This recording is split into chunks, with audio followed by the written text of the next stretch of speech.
स्वामी, इस अनर्थ को रोकने के लिए आप स्वयं कुछ क्यों नहीं कर देते? नहीं देवी, इस असुर का जन्म तो देवराज इंद्र के अंत के लिए ही हुआ है। अतः मात्र देवराज इंद्र ही हैं जो ऋषि दधीची की अस्थियों से निर्मित वज्र से इस असुर का अंत कर सकते हैं।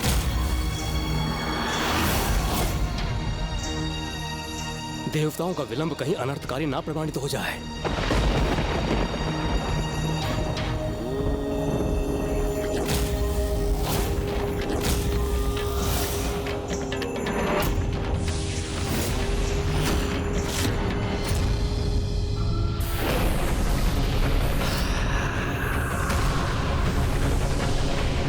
अब ये दुष्ट मंगल पर अपनी दृष्टि साध रहा है। मैं कैसे रोकूं इसे? ये विश्वकर्मा जी को इतना विलंब क्यों हो रहा?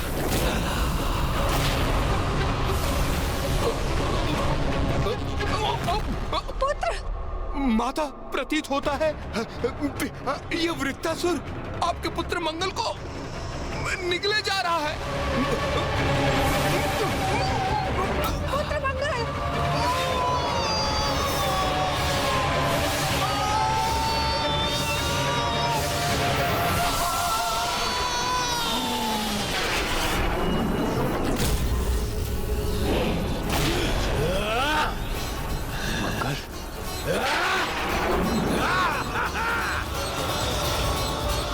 ये मैंने क्या कर दिया?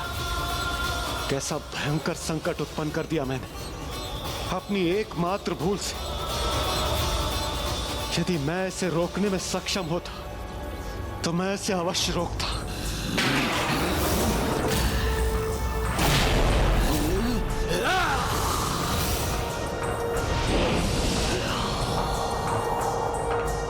अब इस अनिष्टकारी खिंचाव का प्रभाव तो मुझ पर भी हो रहा है।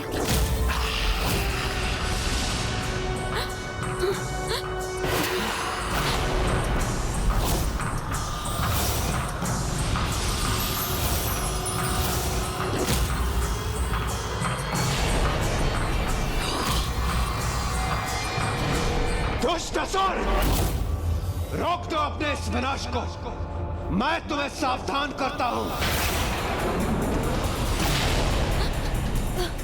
शीघ्र मेरे हाथों में महर्षि दधीची की अस्थियों से निर्मित वो वज्र होगा जिससे प्रहार कर मैं तुम्हारा अंत करूंगा। कौन ऋषि दधीची? कैसे अस्थियां? किसका भय दिखाकर भयभीत कर रहे हो मुझे इंद्रदेव?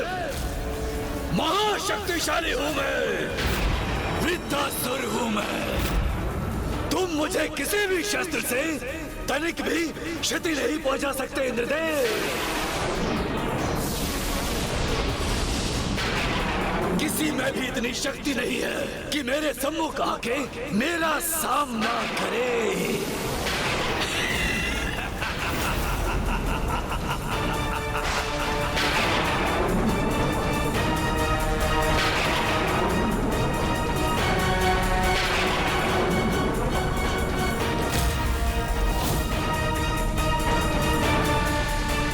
धैर्य रखिए देवी, धैर्य रखिए।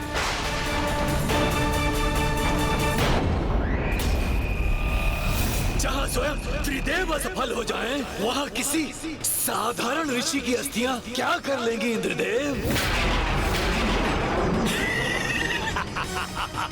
जिस अहंकार के प्रभाव में यह ऋषि दधीची का अपमान कर रहा है, वही अहंकार इसके सर्वनाश का कारण बनेगा। अपने कर्मों का दंड ये अवश्य भुगतेगा। और ये सुनिश्चित करूंगा मैं, शनिदेव।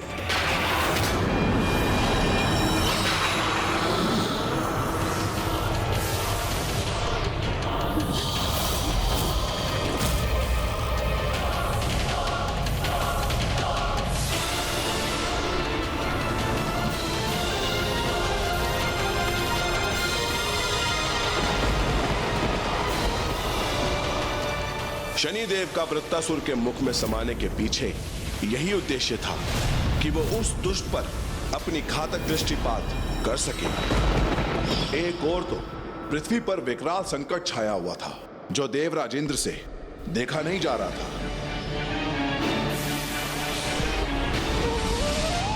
और दूसरी ओर वो वज्र जिसकी गणना संसार में सर्वाधिक शक्तिशाली अस्त्रों में की जाती है, जो परम त्याग, आत्मबल और आत्मिक शक्ति का प्रतीक था, जो इन सभी श्रेष्ठ गुणों का परिणाम था, वो अब प्रकट हो चुका था।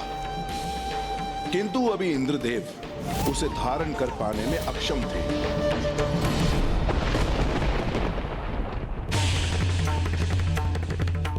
हे प्रभु श्री हरि नारायण, मुझ तक मेरा अस्त्र पहुंचाने में मेरी सहायता कीजिए प्रभु, सहायता कीजिए।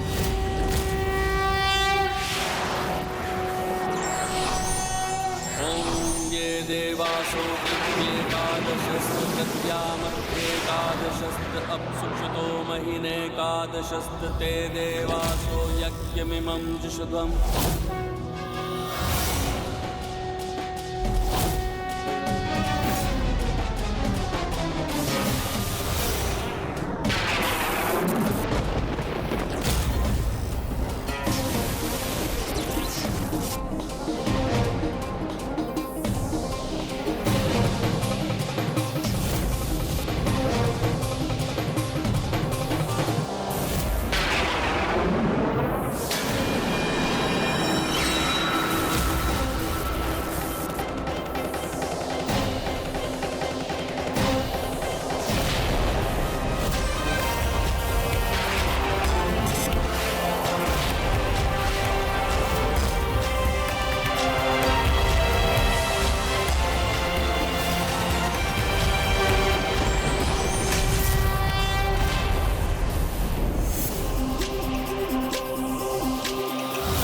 अब इस दिव्यास्त्र की सहायता से मैं इस ग्रह को रोक दूंगा।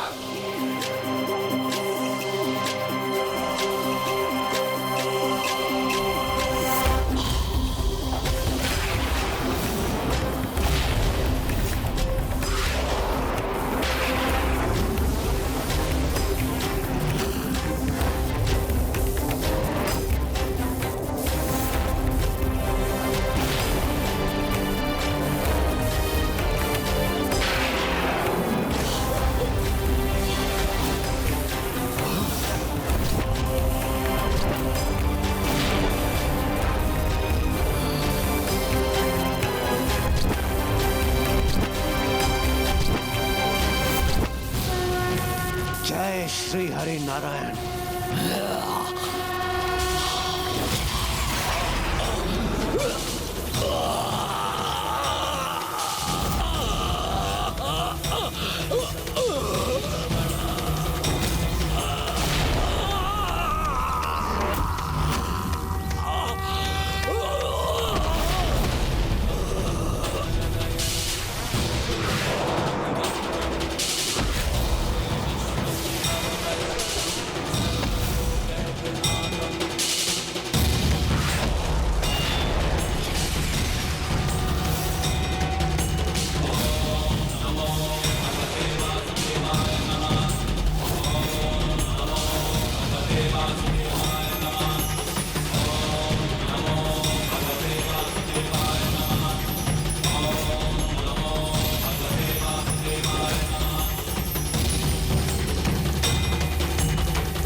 ऋषि दधीचि के अस्थियों से निर्मित वज्र ने वृत्तासुर का मात्र वध ही नहीं किया, अपितु संपूर्ण ब्रह्मांड से उसके प्रभाव का लेश मात्र ही मिटा दिया और सब कुछ यथावत कर दिया। हाँ गौरी पुत्र, ये ऋषि दधीचि के ही त्याग का परिणाम है, जो अभी भी संसार सुरक्षित है। लंकेश जी, ऋषि दधीचि के पुत्र पिपलाद का क्या हुआ?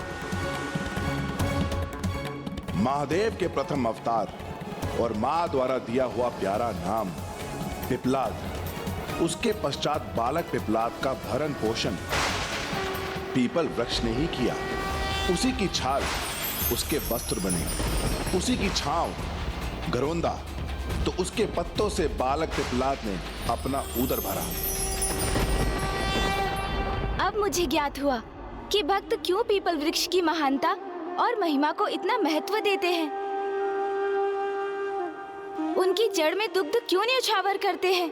क्योंकि ऐसा करने से पीढ़ियों तक उनके वंश में कोई भूखा नहीं रहता।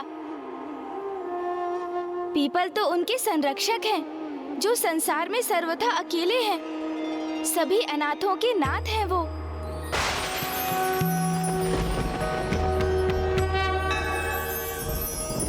आपका साथ तो अत्यंत आनंददायक है। मेरी जैसी कुशाग्र बुद्धि संपन्न यदि मेरी किसी से भेंट हुई है तो वो आप ही हैं गौरी पुत्र। मेरे एकमात्र संकेत से आप कथा का संपूर्ण मर्म समझ जाते हैं। मैं तो पुनः यही कहूँगा लंकेश कि इसमें आपका ही श्रेय है। आपकी ही संगति का प्रभाव है ये। लंकेश जी, जल ग्रहण कीजिए। माता अन्नपूर्ण की कृपा से पीपल वृक्ष को अन्य पोषक तत्व प्राप्त हुए जो स्वास्थ्य के लिए अत्यंत लाभदायक थे। ये एक ऐसे वृक्ष हैं जिनके निकट प्राण वायु प्रचुर मात्रा में सदैव रहती है।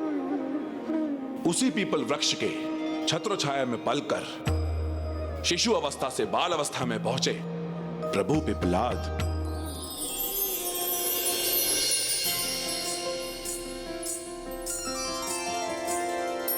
पीपल के वृक्ष तले दृश्य बड़ा प्यारा, बाल रूप शिव जी का जग से लगे न्यारा। संध्या ढले झिंगुर गे लहरी भी आए, लोरी सुना के निद्रा प्रभु को कराए।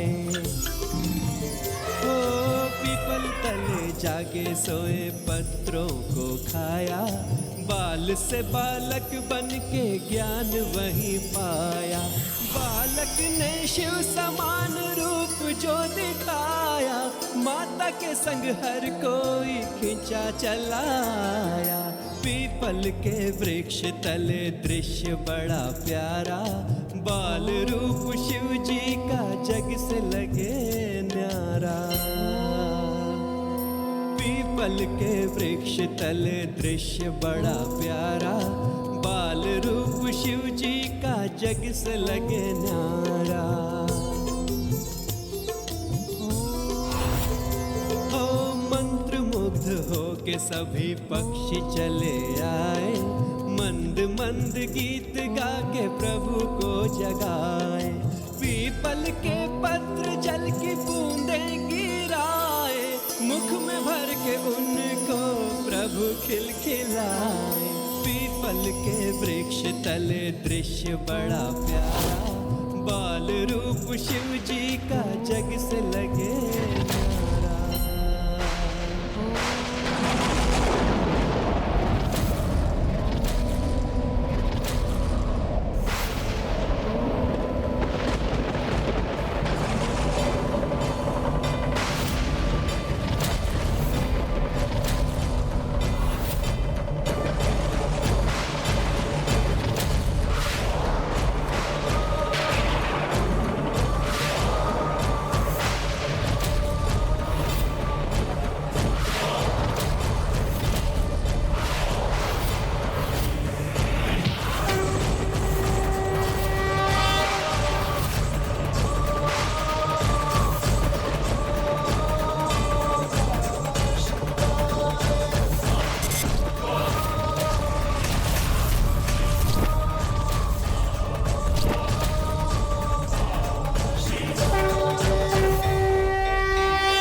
जिसने आप सभी को इतना मंत्रमुग्ध कर दिया।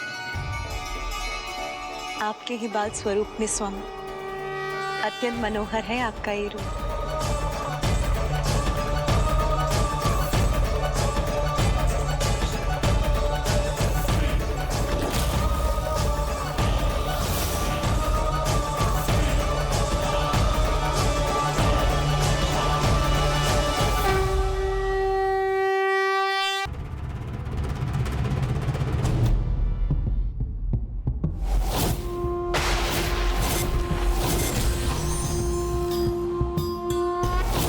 नरेश, पिताश्री के बाल स्वरूप के दर्शन तो अत्यंत अद्भुत रहे होंगे ना?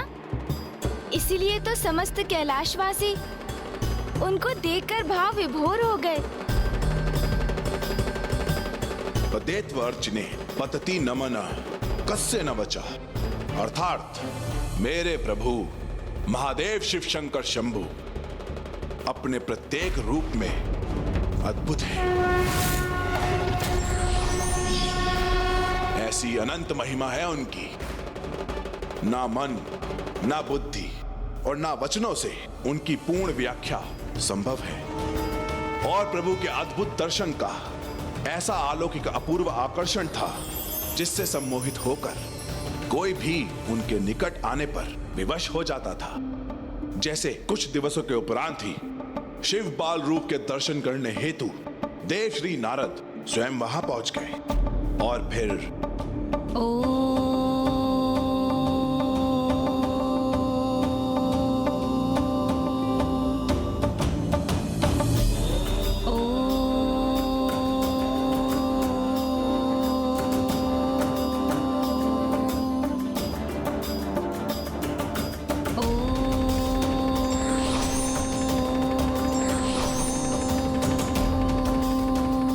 दिव्य स्वरूप है भोलेनाथ का।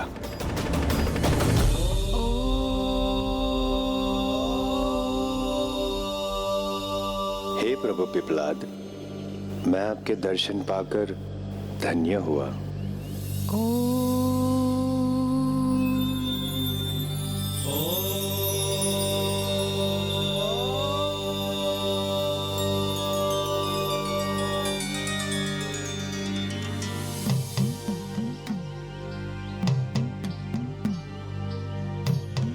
पिपलाद,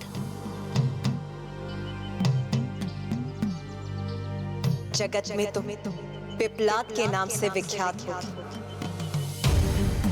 पिपलाद, कदाचित मैंने पूर्व में भी इस नाम का श्रवण किया है। क्या यही मेरा नाम है?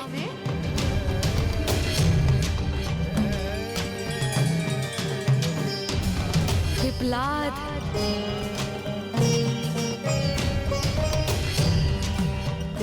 अवश्य।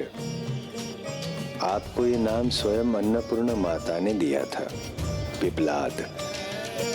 स्वयं जगत के पालनहार भ्राता श्री हरि नारायण पीपल वृक्ष के रूप तुम्हारा ध्यान रखेंगे पुत्र, और पीपल वृक्ष के पत्रों से पोषण प्राप्त कर तुम्हारा विकास होगा, और जगत में तुम पिपलाद के नाम से विख्यात हो।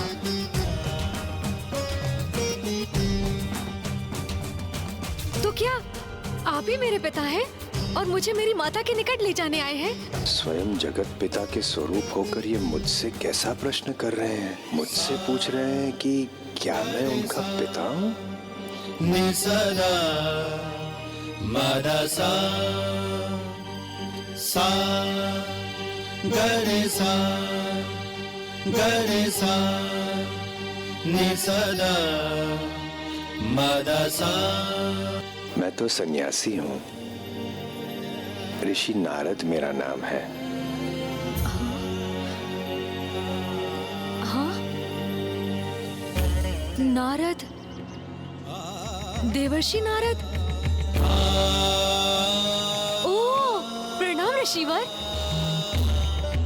आपको तो मेरे माता पिता का परिचय अवश्य ज्ञात होगा। नारायण नारायण, इनमें मैंने प्रभु शिव को तो दूर से ही पहचान लिया था, किंतु इनमें इस बालक को तो अब पहचान पा रहा हूँ, जिन्हें अपने माता पिता और स्वयं का परिचय ही नहीं ज्ञात, किंतु ये मुझे पहचानते हैं। तो फिर स्वयं को लेकर अपरिचित क्यों हैं? आज तक जिनसे भी मेरा संपर्क हुआ, उनमें से आप प्रथम हैं जिन्हें मेरा परिचय प्राप्त है। अन्यथा यहाँ निर्जन आश्रम के अतिरिक्त और कुछ भी नहीं है। हाँ, कुछ वन्य जीव जंतु अवश्य हैं, जो नियमित रूप से आकर मेरा मन बहलाव करते हैं, किंतु उनसे तो मुझे अपने किसी भी प्रश्न का उत्तर नहीं मिला।